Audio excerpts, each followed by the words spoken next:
ឈើរដូវកាត់ឋិនមកដល់ហើយអរបងប្អូនអើយនាំគ្នាមកធ្វើបុណ្យរដូវកាត់ឋិនមកដល់ហើយអរបងប្អូនអើយនាំគ្នាមកធ្វើបុណ្យ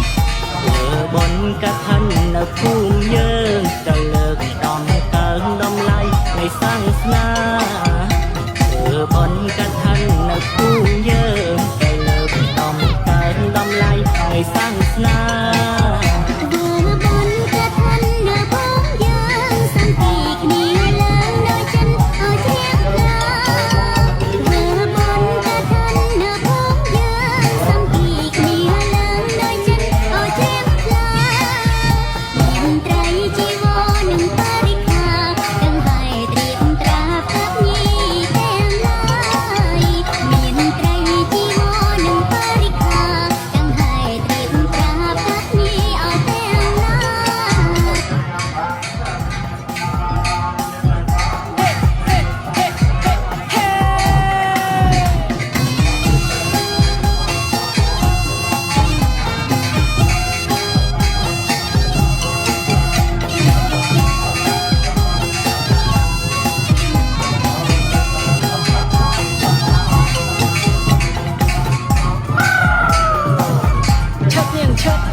រដូវកាត់ឋិនមកដល់ហើយ